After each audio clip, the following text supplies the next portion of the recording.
Good Sunday morning, my friends. 6 o'clock here. Jordan Chavez, Anusha Roy, and Greg Perez with you on this Broncos game day.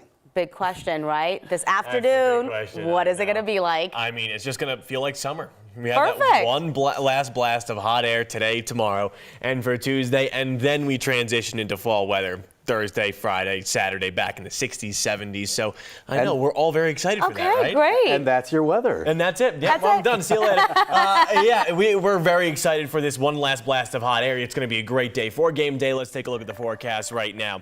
As we have mostly clear skies, all the clouds that we were dealing with last night, they've pushed out east. We're dealing with clear skies this morning. If you're looking to avoid some of that late day heat or that afternoon heat, this morning's an awesome time to get outdoors. A little bit chilly, 52 degrees in Denver, 51 in Limon as you're getting into Colorado Springs, in the upper 50s nearing 60 degrees. But check out the high country. Ooh, it's chilly up there. Upper 30s and lower 40s in Buena Vista and Alamoso. 89 degrees. That's our high temperature for today. Hot and breezy, gusts up to 20, even 25 miles per hour at times. More sustained winds anywhere between 5 to 15 miles per hour. Overnight lows in the middle 50s. Not too bad. Clear, cool, but comfortable. Winds coming out of the southeast anywhere between 5 to 15 miles per hour. And here we go. Everyone's asking what the forecast is going to be for game day. The Texans are taking on the Broncos, or the Broncos, I should say, are taking on the Texans. It's their home opener at kickoff. It's going to be 85 degrees with plenty of sunshine. Stay hydrated and drink plenty of water, folks. All right, thanks so much for that, Greg. Well, new overnight, Northglenn police are looking for a man suspected of shooting someone at a house party late last night. This was around 11 o'clock when officers responded to calls of shots fired. This was at a home on Muriel Drive, not too far from Stuckey Elementary School. Witnesses say there was some kind of fight at the party just before several shots were fired, hitting a 22-year-old man who was then taken to the hospital. The suspect did drive away in a newer model silver or gray Chrysler 300. Anyone with information is asked to call Northglenn police.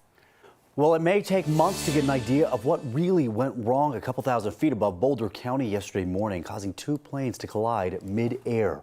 3 people were killed in that crash. We know 2 of them were a flight instructor and a student pilot. A preliminary assessment shows that neither of the aircrafts were equipped with a collision avoidance system, but they're also not required to.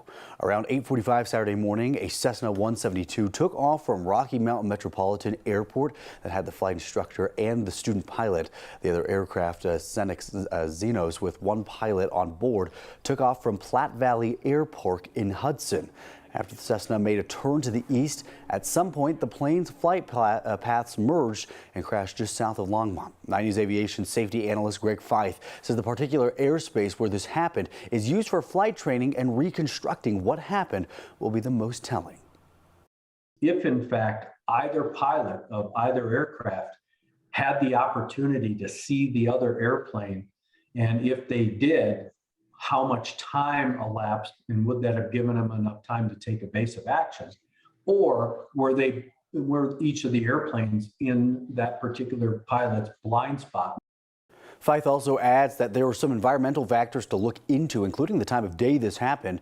Investigators would be looking at where the sun was, for example, seeing if the glare made it hard for the pilots to see. Well, right now, police are looking for a suspect who shot and killed a man in Aurora. Aurora police got the call around 12:45 yesterday afternoon to a shooting on Ironton Street. They found the man shot in a car. He was taken to the hospital but didn't survive. Police tell us they don't know what led up to the shooting and no arrests have been made. They are, however, asking anyone with information to give them a call. So I arrived at my apartment and there was this huge hole in the door. Displaced residents at the Parkside Apartments in Aurora are dealing with a lot right now. An explosion last Saturday displaced about 300 people from their homes.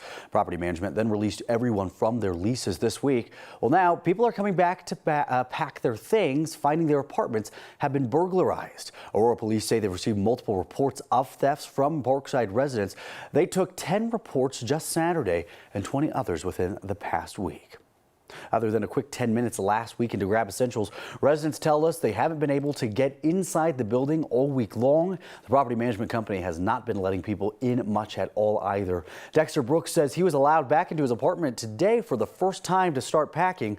When he got there, he found it had been ransacked with a hole punched through the door. So we go in and all this stuff blown on the floor from the door being smashed in. This is the first time I've lived on a property that has been such a nightmare. And it's not just because of the explosion, just overall has been a nightmare. Aurora police say management will have security on site and they will have officers at the apartment 24 hours a day. We have an update for you for a story you've been following this weekend. The man who turned himself in after townhomes in Golden caught fire is being held on suspicion of attempted murder, felony menacing, and arson. Police say 48-year-old James Gambrell Jr. knocked a hole in a shared wall and then stuck a gun through it. Then a fire started that ultimately displaced 7 people. Investigators say no one was physically hurt.